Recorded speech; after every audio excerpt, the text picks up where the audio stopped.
চারিত্রিক সৌন্দর্য রাসূল করিম সাল্লাল্লাহু আলাইহি ওয়াসাল্লামের কেমন ছিল একটা হাদিস থেকে আমরা শুনি।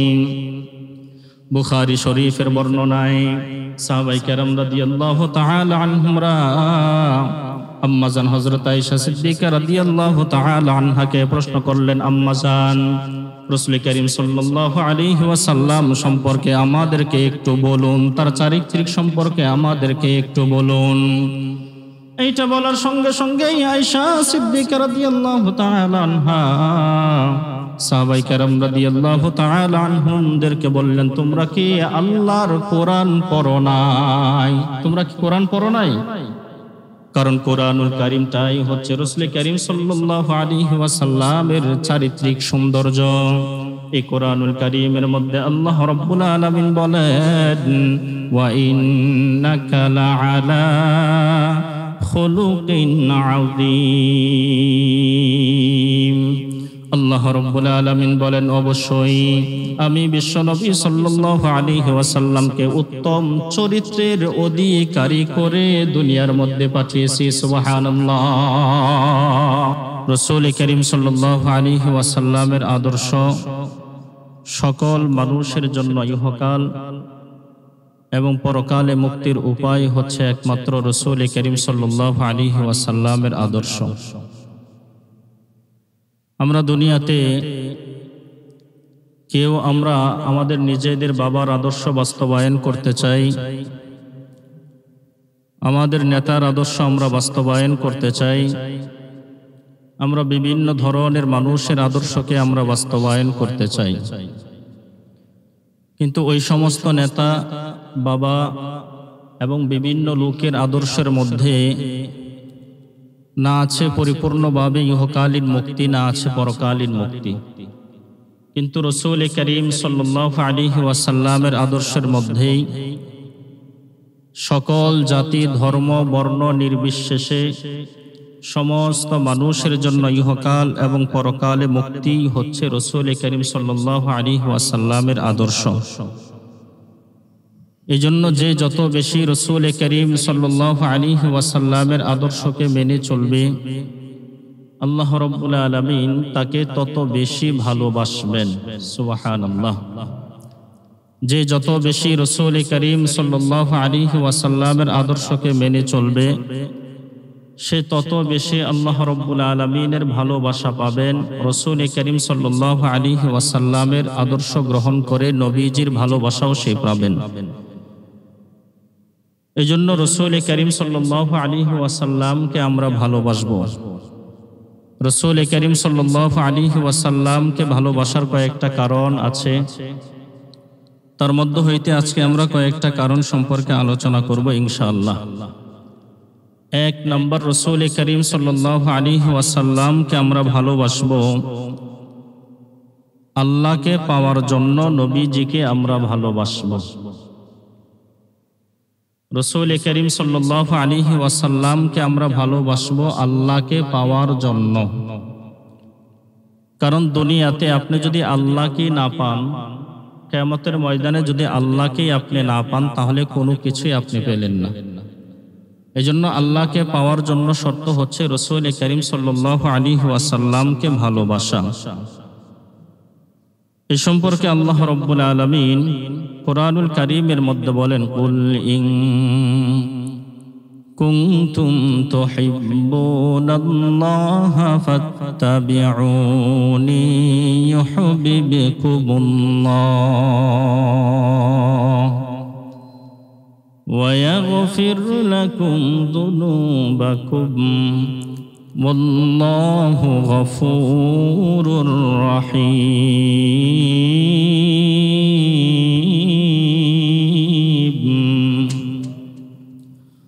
আল্লাহ রাব্বুল আলামিন এই আয়াতের মধ্যে বলেন, কুল, হে নবী আপনি বলে দেন, ইন কুনতুম তুহিব্বুনাল্লাহ,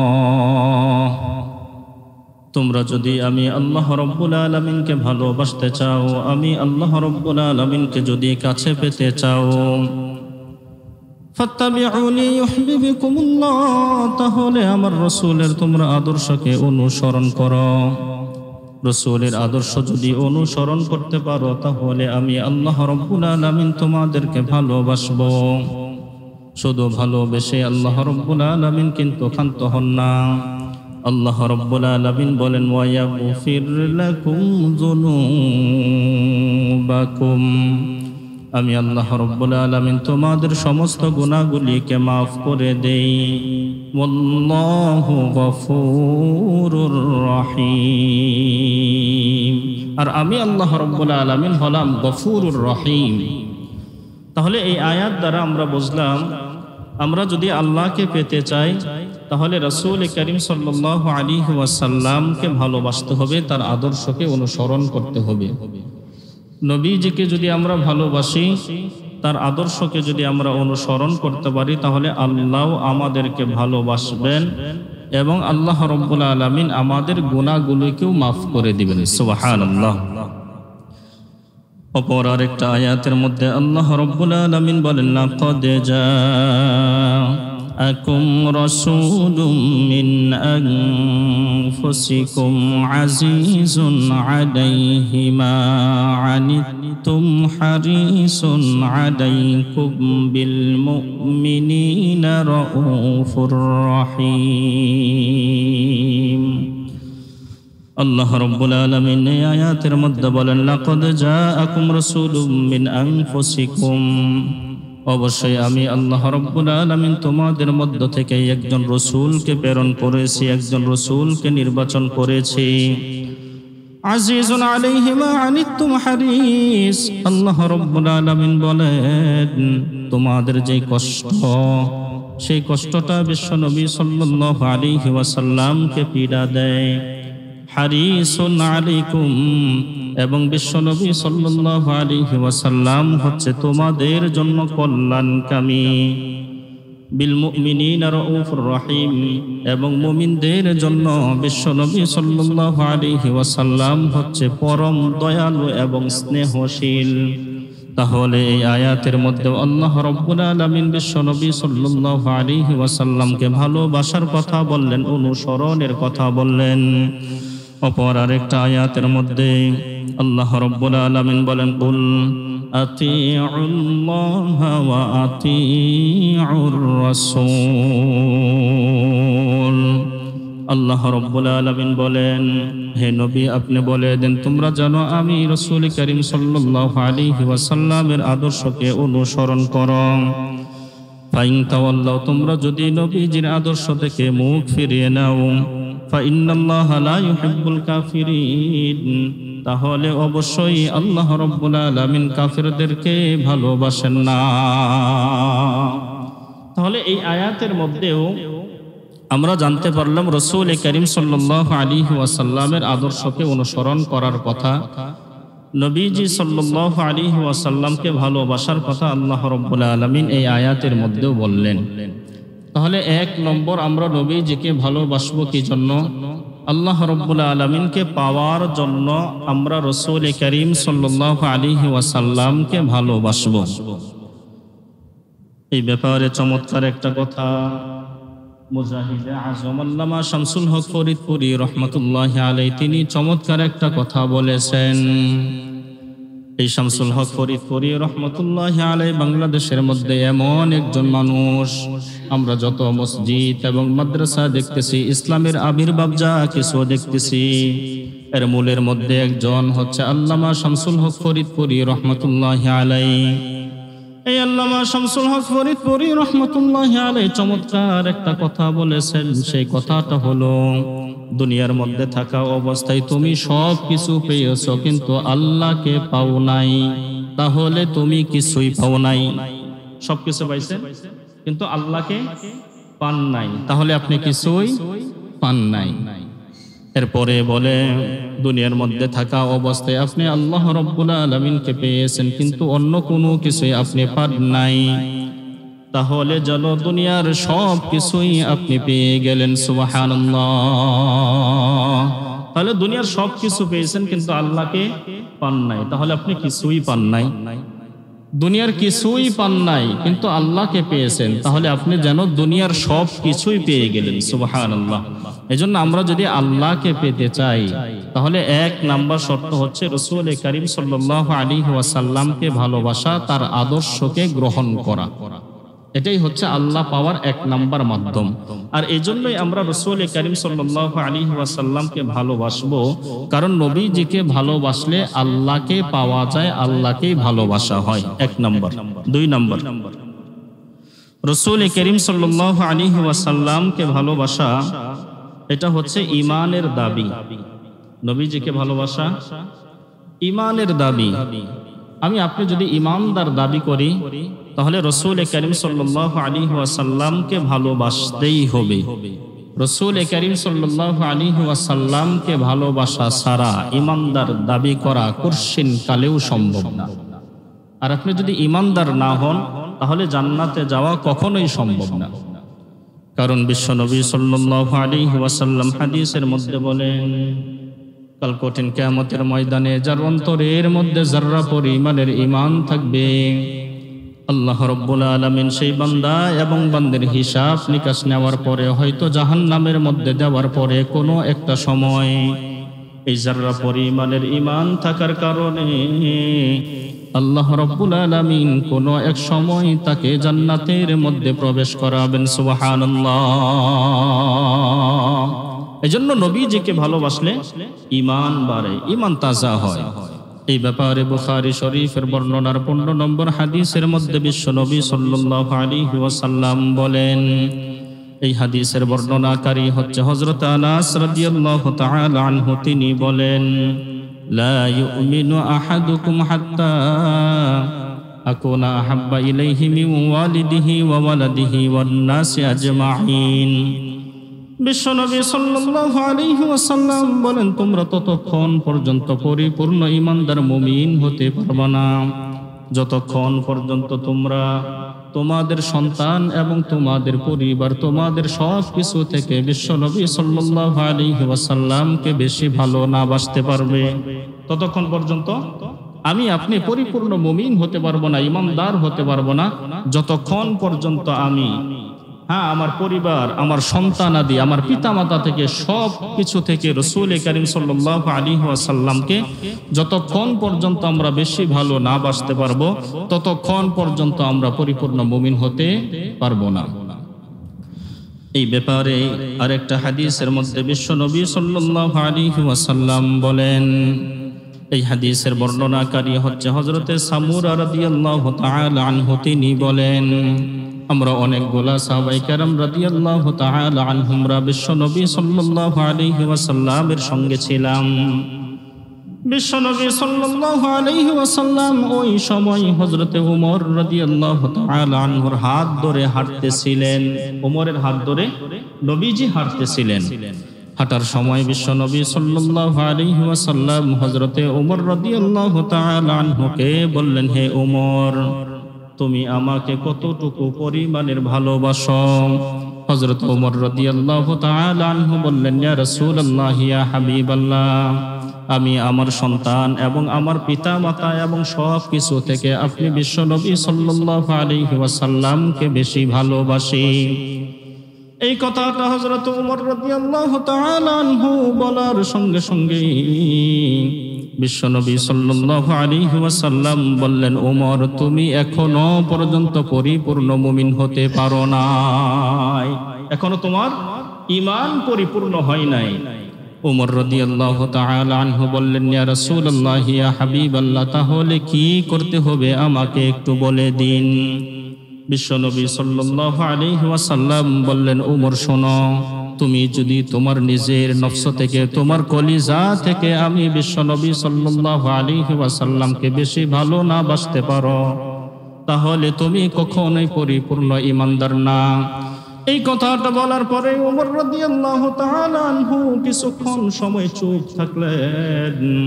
চুপ থাকার পরে হযরতে ওমর রাদিয়াল্লাহু তাআলা আনহু বিশ্বনবী সাল্লাল্লাহু আলাইহি ওয়াসাল্লামকে বললেন, ইয়া রাসূলুল্লাহ, ইয়া হাবিবাল্লাহ, এই মুহূর্তে আপনাকে সাক্ষী রেখে আমি ওমর ঘোষণা দিলাম আমি আমার জান, আমার কলিজা, আমার সন্তান এবং আমার পিতা মাতা সব কিছু থেকে আপনাকে বেশি ভালোবাসি। সুবহানাল্লাহ। এই ঘোষণাটা হযরত ওমর রাদিয়াল্লাহু তাআলা আনহু দেওয়ার সঙ্গে সঙ্গেই বিশ্বনবী সাল্লাল্লাহু আলাইহি ওয়াসাল্লাম বললেন, হ্যাঁ এইবার ঠিক আছে, এখন তুমি পরিপূর্ণ মুমিন। জোরে বলুন সুবহানাল্লাহ। রাসূল কারীম সাল্লাল্লাহু আলাইহি ওয়াসাল্লামকে ভালোবাসা হচ্ছে ঈমানের দাবি।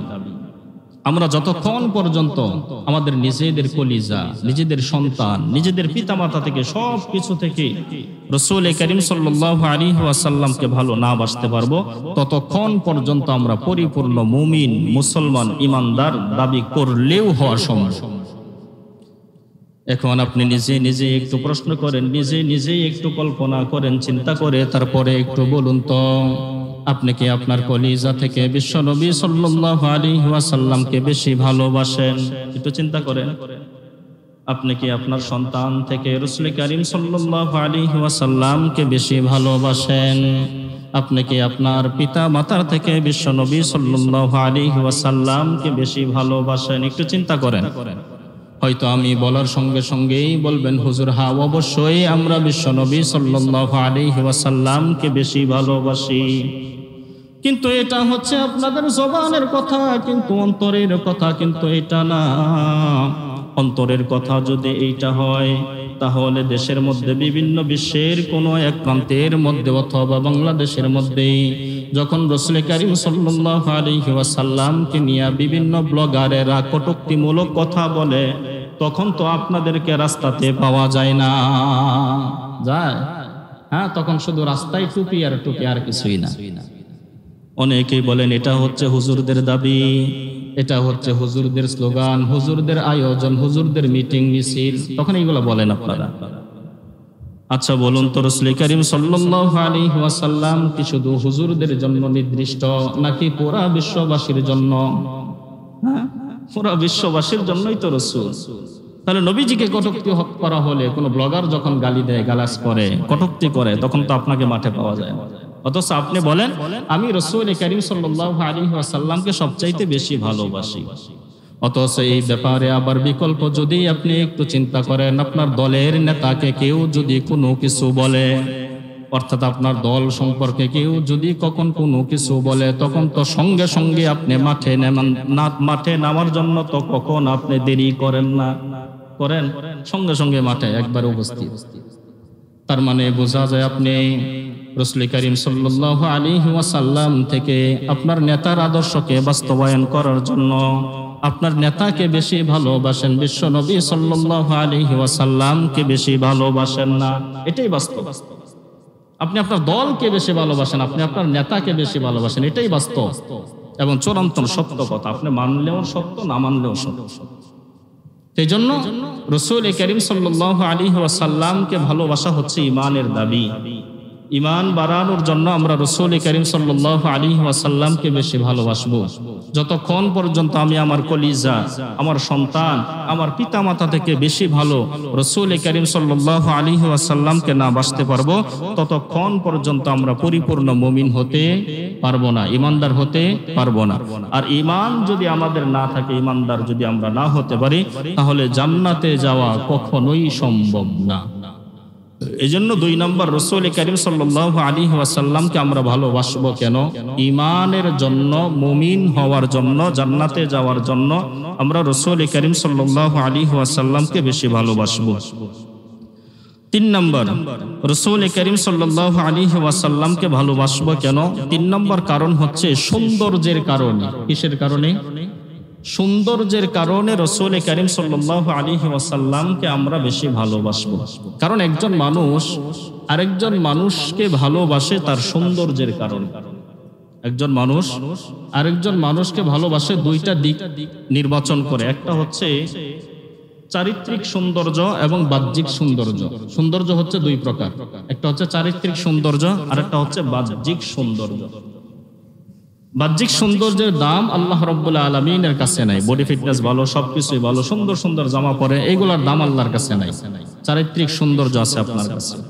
আপনার সব কিছু ভালো, মনটা ফ্রেশ, পরিশুদ্ধ আপনার একটা অন্তর, একটা কল্প, এটার দাম হচ্ছে আল্লাহ রাব্বুল আলামিনের কাছে। তো সৌন্দর্য হচ্ছে দুই প্রকার, একটা হলো বাহ্যিক সৌন্দর্য, আর একটা হচ্ছে চারিত্রিক ভিতরগত সৌন্দর্য। এই দুই সৌন্দর্যের ব্যাপারে আল্লাহ রাব্বুল আলামিন বিশ্বনবী সাল্লাল্লাহু আলাইহি ওয়াসাল্লামকে এই দুইটা সৌন্দর্য পরিপূর্ণভাবে দান করেছিলেন।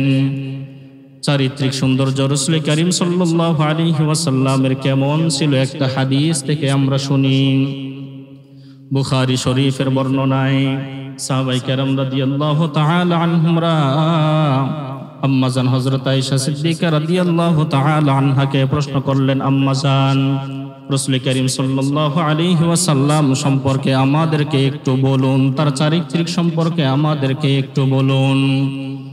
এইটা বলার সঙ্গে সঙ্গেই আয়েশা সিদ্দিকা রাদিয়াল্লাহু তাআলা আনহা সাহাবায়ে কেরাম রাদিয়াল্লাহু তাআলা আনহুমদেরকে বললেন, তোমরা কি আল্লাহর কোরআন পড়ো নাই? তোমরা কি কোরআন পড়ো নাই? কারণ কোরআনুল কারীমটাই হচ্ছে রাসূল করিম সাল্লাল্লাহু আলাইহি ওয়াসাল্লামের চারিত্রিক সৌন্দর্য। এই কোরআনুল কারীমের মধ্যে আল্লাহ রাব্বুল আলামিন বলেন, ওয়া ইন্নাকা লাআলা খুলুকিন আযীম। আল্লাহ রাব্বুল আলামিন বলেন, অবশ্যই আমি বিশ্বনবী সাল্লাল্লাহু আলাইহি ওয়াসাল্লামকে উত্তম চরিত্রের অধিকারী করে দুনিয়ার মধ্যে পাঠিয়েছি। সুবহানাল্লাহ। এটা হচ্ছে রাসূল করিম সাল্লাল্লাহু আলাইহি ওয়াসাল্লামের চারিত্রিক সৌন্দর্য, যেটা আল্লাহ রাব্বুল আলামিন স্বয়ং কোরআনুল কারীমের মধ্যে সার্টিফিকেট হিসাবে ঘোষণা দিয়েছেন।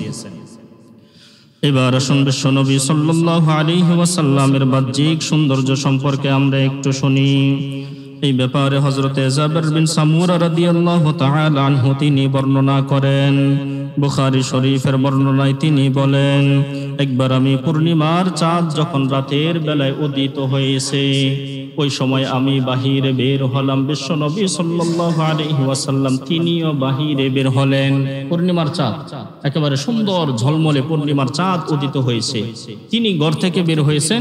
রাসূল করিম সাল্লাল্লাহু আলাইহি ওয়াসাল্লামও ঘর থেকে বের হয়েছেন। নবীজির গায়ের মধ্যে দুইটা জোড়া লাল পোশাক ছিল, ইয়ামেনের রেশমির কালারের দুইটা লাল চাদর গায়ের মধ্যে মোড়ানো ছিল।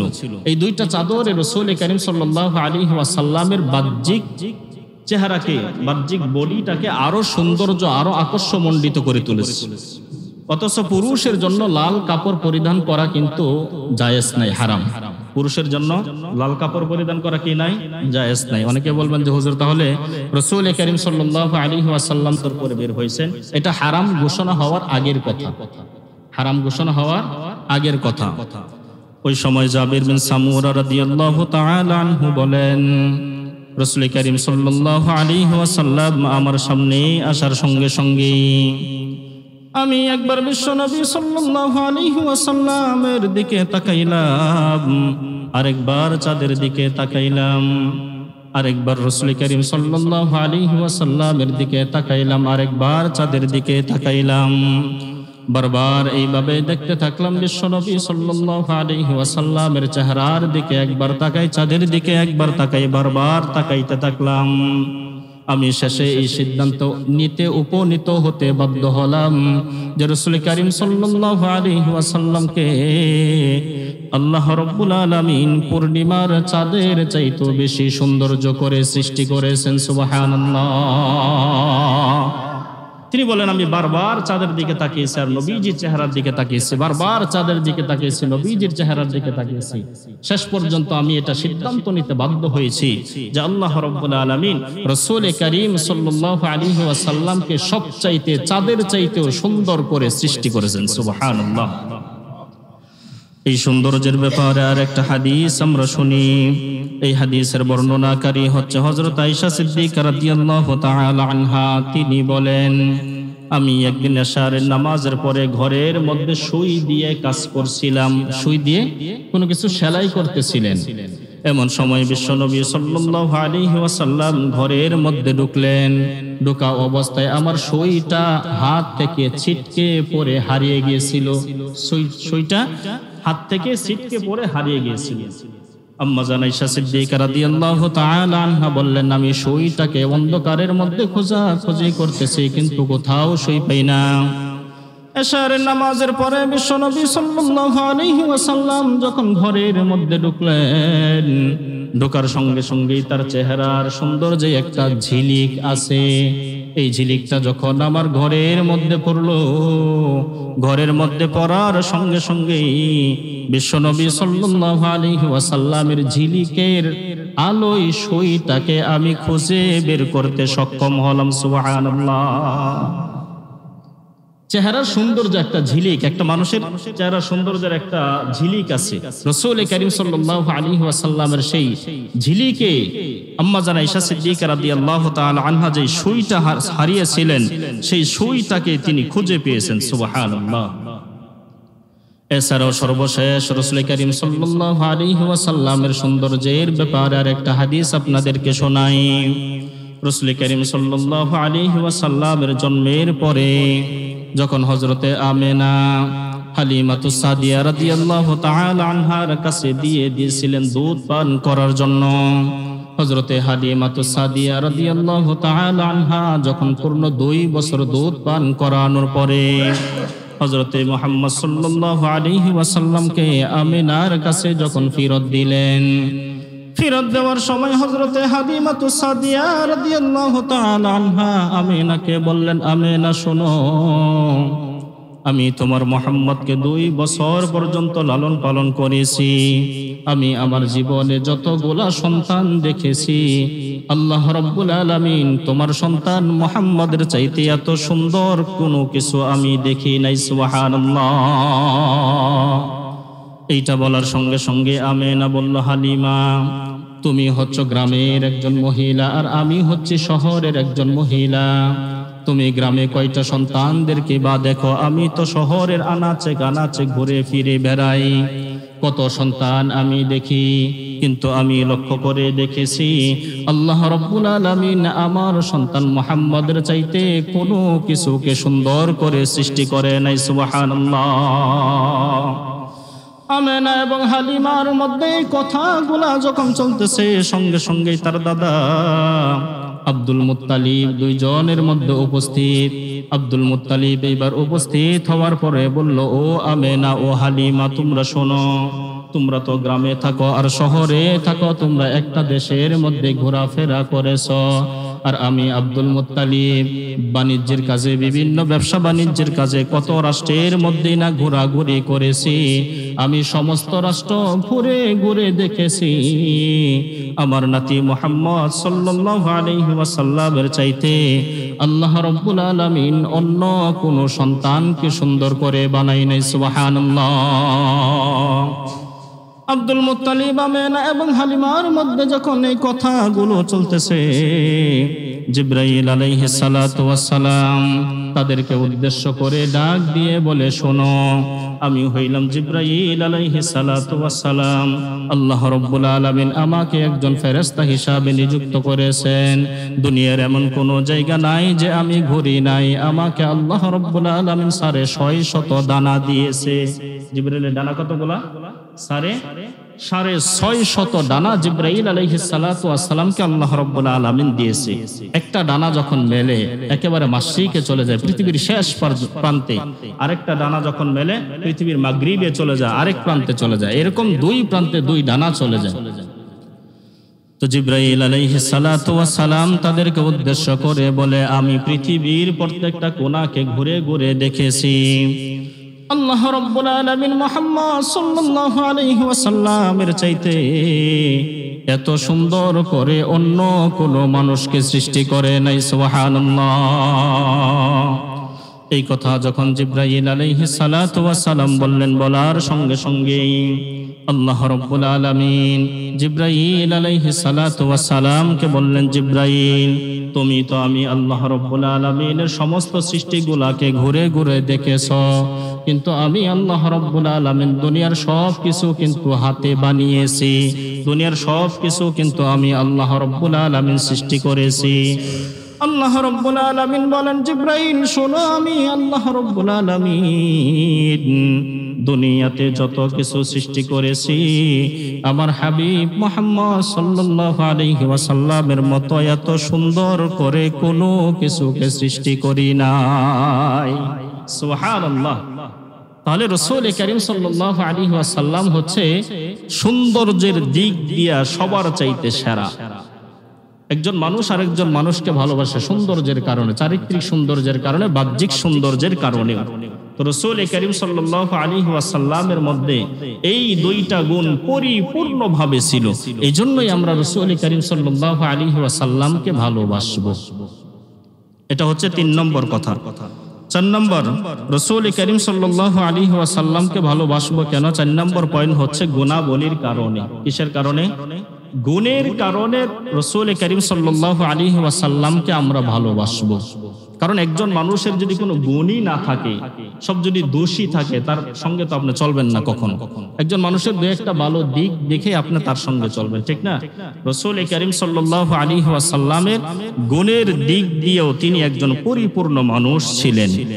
এই ব্যাপারে বুখারী শরীফের বর্ণনায় হযরত আনাস রাদিয়াল্লাহু তাআলা আনহু তিনি বর্ণনা করেন। এই আনাস রাদিয়াল্লাহু তাআলা আনহু বিশ্ব নবী সাল্লাল্লাহু আলাইহি ওয়াসাল্লামের 10 বছর খেদমত করেছে। কয় বছর? 10 বছর রাসূল করিম সাল্লাল্লাহু আলাইহি ওয়াসাল্লামের খেদমত হযরত আনাস রাদিয়াল্লাহু তাআলা আনহু করেছে। তিনি বলেন, আমি রাসূল করিম সাল্লাল্লাহু আলাইহি ওয়াসাল্লামের 10 বছর খেদমত করা অবস্থায় কখনো বিশ্বনবী সাল্লাল্লাহু আলাইহি ওয়াসাল্লাম আমাকে উফ শব্দ পর্যন্ত বলেন নাই। সুবহানাল্লাহ। তোমার এই কাজটা এমন হয়েছে, তোমার এই কাজটা এমন হয়েছে, এই কথা বলে কখনো পর্যন্ত রাসূল করিম সাল্লাল্লাহু আলাইহি ওয়াসাল্লাম কখনো আমাকে উফ শব্দটা পর্যন্ত বলেন নাই। অথচ আপনি লক্ষ্য করেন আপনার কর্মচারীর দিকে অথবা আপনার নিচের যারা আছে এদের দিকে একটু লক্ষ্য করেন, একটু এদিক সেদিক হয়ে গেলে চাকরি নট। হ্যাঁ, দরকার নাই তোর, কাল থেকে আর আসবি না, একেবারে চাকরি নট। আনাস রাদিয়াল্লাহু তাআলা আনহু রাসূল করিম সাল্লাল্লাহু আলাইহি ওয়াসাল্লামের 10 বছর খেদমত করেছে। নবীজি কখনো আনাস রাদিয়াল্লাহু তাআলা আনহুকে উফ শব্দটা পর্যন্ত বলে নাই।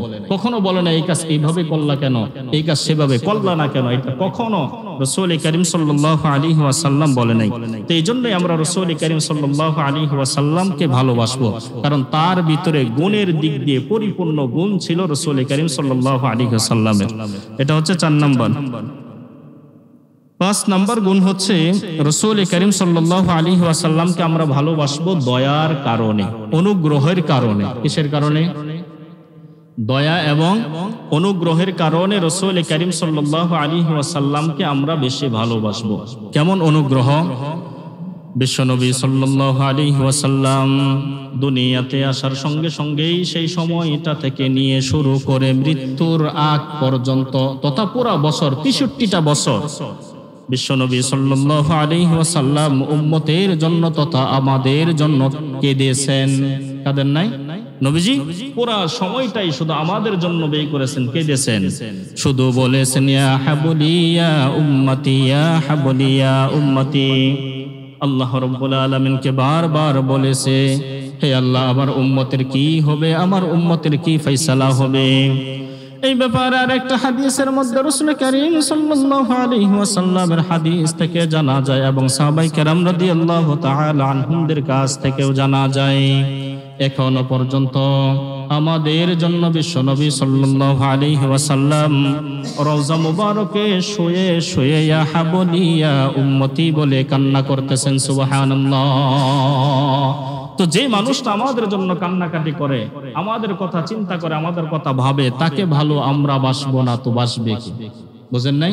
তো রাসূল করিম সাল্লাল্লাহু আলাইহি ওয়াসাল্লামকে ভালোবাসার 5 নাম্বার কারণ হচ্ছে দয়া এবং অনুগ্রহের কারণে। তার প্রতি উনি আমাদের প্রতি অনেক অনুগ্রহ, অনেক দয়া, অনেক মায়া, অনেক মহব্বত। তিনি আমাদেরকে ছাড়া কখনো জান্নাতের মধ্যে যাবেন না। সুবহানাল্লাহ। এজন্যই আমরা রাসূল করিম সাল্লাল্লাহু আলাইহি ওয়াসাল্লামকে ভালোবাসবো।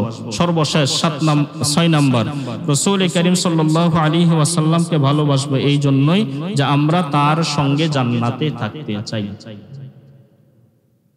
নবীজির সঙ্গে আমরা জান্নাতে থাকতে চাই, এজন্যই আমরা রাসূল করিম সাল্লাল্লাহু আলাইহি ওয়াসাল্লামকে ভালোবাসবো। দলিল তিরমিজি শরীফের বর্ণনায় হযরত আনাস ইবনে মালিক রাদিয়াল্লাহু তাআলা আনহু থেকে বর্ণিত, তিনি বলেন, একটা লোক রাসূল করিম সাল্লাল্লাহু আলাইহি ওয়াসাল্লামের দরবারের মধ্যে আসলো। আসার পরে বিশ্বনবী সাল্লাল্লাহু আলাইহি ওয়াসাল্লামকে বললেন, ইয়া রাসূলুল্লাহ, ইয়া হাবিবাল্লাহ, আল্লাহ রাব্বুল আলামিন কিয়ামত কবে সংগঠিত করবেন, কিয়ামত কবে কায়েম হবে, এটা একটু আমাকে বলে দেন। এই প্রশ্নটা বিশ্বনবী সাল্লাল্লাহু আলাইহি ওয়াসাল্লামকে করার সঙ্গে সঙ্গে রাসূল করিম সাল্লাল্লাহু আলাইহি ওয়াসাল্লাম বললেন, কিয়ামতের জন্য তুমি কি সংগ্রহ করেছো আমাকে একটু বলো। তুমি তো চাইতেছো কিয়ামত তাড়াতাড়ি হওয়ার জন্য, কিয়ামতের জন্য তোমার কি পুঁজি আছে আমাকে একটু বলো। এইটা বলার সঙ্গে সঙ্গে ওই লোকটা বলল, আমি আল্লাহ এবং তার রাসূল সাল্লাল্লাহু আলাইহি ওয়াসাল্লামের মহব্বত দিয়া আমার কলিজাটাকে আমি ভরে রাখছি, সুবহানাল্লাহ। এটা বলার সঙ্গে সঙ্গে বিশ্ব নবী সাল্লাল্লাহু আলাইহি ওয়াসাল্লাম বললেন, আল মারউ মা'a মান আহাব্বা, তুমি যেহেতু রাসূল করিম সাল্লাল্লাহু আলাইহি ওয়াসাল্লামকে ভালোবাসো, আল্লাহ রাব্বুল আলামিনকে যদি ভালোবাসো, তাহলে তাদের সঙ্গেই কাল কিয়ামতের ময়দানে তোমার হাসর নসর হবে, সুবহানাল্লাহ। এইটা শোনার সঙ্গে সঙ্গে হযরত আনাস রাদিয়াল্লাহু তাআলা আনহু বললেন, ইয়া রাসূলুল্লাহ, ইয়া হাবিবাল্লাহ, আমি তো আপনাকে বেশি ভালোবাসি এবং আবু বকর সিদ্দিক রাদিয়াল্লাহু তাআলা আনহুকেও বেশি ভালোবাসি এবং উমর রাদিয়াল্লাহু তাআলা আনহুকেও বেশি ভালোবাসি। তাহলে আমি কি আপনি আবু বকর এবং উমরের সঙ্গে জান্নাতে থাকব? এইটা বলার সঙ্গে সঙ্গে বিশ্ব নবী সাল্লাল্লাহু আলাইহি ওয়াসাল্লাম বললেন, হ্যাঁ অবশ্যই, তুমি যেহেতু আমাকে ভালোবাসো, আমার আবু বকরকে ভালোবাসো, আমার উমরকে ভালোবাসো, কাল কিয়ামতের ময়দানে আমি বিশ্ব নবী আবু বকর এবং উমরের সঙ্গেই তোমার হাসর নসর হবে, সুবহানাল্লাহ।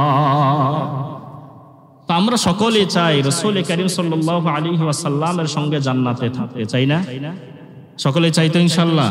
যদি চাই তাহলে রাসূল করিম সাল্লাল্লাহু আলাইহি ওয়াসাল্লামকে ভালোবাসা ছাড়া বিকল্প কোনো রাস্তা নাই জান্নাতে একসাথে। জান্নাতে যদি একসঙ্গে আপনি থাকতে চান, রাসূল করিম সাল্লাল্লাহু আলাইহি ওয়াসাল্লামকে ভালোবাসতেই হবে, নিজের কলিজার থেকে বেশি, নিজের সন্তানের চাইতে বেশি, নিজের পিতামাতা থেকে বেশি, সব কিছু থেকে রাসূল করিম সাল্লাল্লাহু আলাইহি ওয়াসাল্লামকে যদি বেশি ভালোবাসতে পারেন, তাহলে কিয়ামতের ময়দানে বিশ্বনবী সাল্লাল্লাহু আলাইহি ওয়াসাল্লামের সঙ্গে একসঙ্গে জান্নাতে থাকতে পারবেন। আজকের আলোচনার মূল বিষয় হচ্ছে কি, রাসূল করিম সাল্লাল্লাহু আলাইহি ওয়াসাল্লামকে আমরা ভালোবাসবো কেন, এই ব্যাপারে কয়েকটা পয়েন্ট। এক নাম্বার, আল্লাহকে পাওয়ার জন্য নবীজিকে ভালোবাসবো, কারণ যে ব্যক্তি আল্লাহকে পাইলো সে দুনিয়ার সবকিছুই পাইলো, আর যে দুনিয়ার সবকিছু পাইলো কিন্তু আল্লাহকে পাইলো না, সে কিছুই পাইলো না। দুই নাম্বার, ইমানের দাবিতে আমরা রাসূল করিম সাল্লাল্লাহু আলাইহি ওয়াসাল্লামকে ভালোবাসবো ইমান বাড়ানোর জন্য। ইমানদার আল্লাহর জান্নাতে যাবে, বেঈমান কখনো আল্লাহর জান্নাতে যাবে না। নবীজিকে ভালোবাসলে ইমান বাড়ে, এজন্যই আমরা নবীজিকে ভালোবাসবো। তিন নাম্বার, সৌন্দর্যের কারণে রাসূল করিম সাল্লাল্লাহু আলাইহি ওয়াসাল্লামকে ভালোবাসবো। মানুষ মানুষকে ভালোবাসে সৌন্দর্যের কারণে। রাসূল করিম সাল্লাল্লাহু আলাইহি ওয়াসাল্লামকে আল্লাহ রাব্বুল আলামিন চারিত্রিক এবং বাহ্যিক উভয়টা সৌন্দর্য দিয়ে পরিপূর্ণ করে দিয়েছিলেন। এইজন্য ভালোবাসার কোনো মানুষ যদি দুনিয়াতে থাকে সেটা হচ্ছে রাসূল করিম সাল্লাল্লাহু আলাইহি ওয়াসাল্লাম। 4 নাম্বার, রাসূল করিম সাল্লাল্লাহু আলাইহি ওয়াসাল্লামকে আমরা ভালোবাসবো গুণের কারণে, তার গুণাবলীর কারণে, তার ভিতরে পরিপূর্ণ গুণাবলী দিয়ে আল্লাহ রাব্বুল আলামিন ভরপুর করে রেখেছেন। 5 নাম্বার, রাসূল করিম সাল্লাল্লাহু আলাইহি ওয়াসাল্লামকে আমরা ভালোবাসবো দয়ার কারণে, অনুগ্রহের কারণে। তিনি হচ্ছেন আমাদের জান্নাতের সুপারিশকারী, তিনি আমাদের জন্য এখনো পর্যন্ত রওজা শরীফের মধ্যে শুয়ে শুয়ে কান্না করতেছেন। এজন্যই আমরা রাসূল করিম সাল্লাল্লাহু আলাইহি ওয়াসাল্লামকে ভালোবাসবো। সর্বশেষ, নবীজির সঙ্গে জান্নাতে একসঙ্গে বসবাস করার জন্য আমরা বিশ্বনবী সাল্লাল্লাহু আলাইহি ওয়াসাল্লামকে ভালোবাসবো ইনশাআল্লাহ। আল্লাহ রাব্বুল আলামিন আমাদের সকলকেই তৌফিক দান করুক। আমরা পড়ি আমিন।